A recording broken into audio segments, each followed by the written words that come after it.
Hello, this is Russ Cantrell. I am recording a video for ISC 550. This is my class project. It will be a video game going through some HIPAA security questions. I am doing it in a very old school Nintendo format. Thought it would be the best way to have a fun and interesting, worthwhile game using the limited technology of the platform. I'm named it HIPAA Fantasy, which is not terribly creative, but that is the #1 RPG in the Western market. To be truthful, Dragon's Quest, Dragon Warrior is a much stronger influence on this game, along with possibly the Japanese visual novel style of format. So if you click through here, you get some nice low-res graphics, deliberate stylistic choice here, the very stereotypical blue screen with the menu. I'll click through this for the brevity of the video.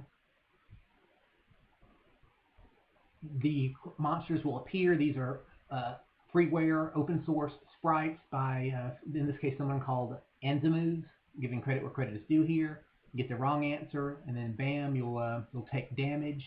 I deliberately have it on mute because it is going to be very annoying if it starts playing the MIDI chip tunes and the sound effects. Also, if this is an office-based game, I wouldn't want 20 people in a cubicle farm listening to different sound effects in unison.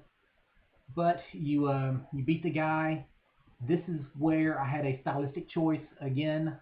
There's so few frames of animation. I thought about putting it together as a GIF, but it would be a blink and you miss it transition. Some of the frames are very subtle, not very big differences between them. This is more of a boss monster where you'd have it at 75, 50, 25% damage.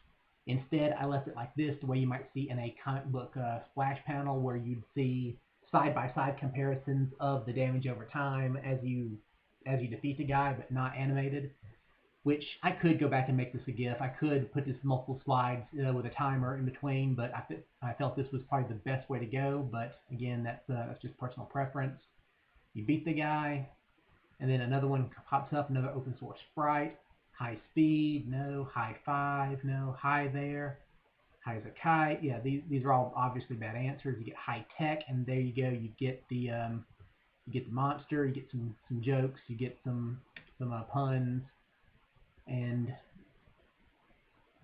that's the style of the game. It's 20 questions. I have one bad end towards the very end of the game. If you deliberately say you do not want to learn security, you do not care about security, it's an instant game over. I felt it was a bit cheesy to have a game that you could always win. I had some experimentation with some diverging paths, but otherwise you're starting on the grassy plains, you go to the deep, dark, haunted parts of the forest, and you progress on to answer 20 questions. Hope you enjoy, and if you have any questions, just let me know. Thanks.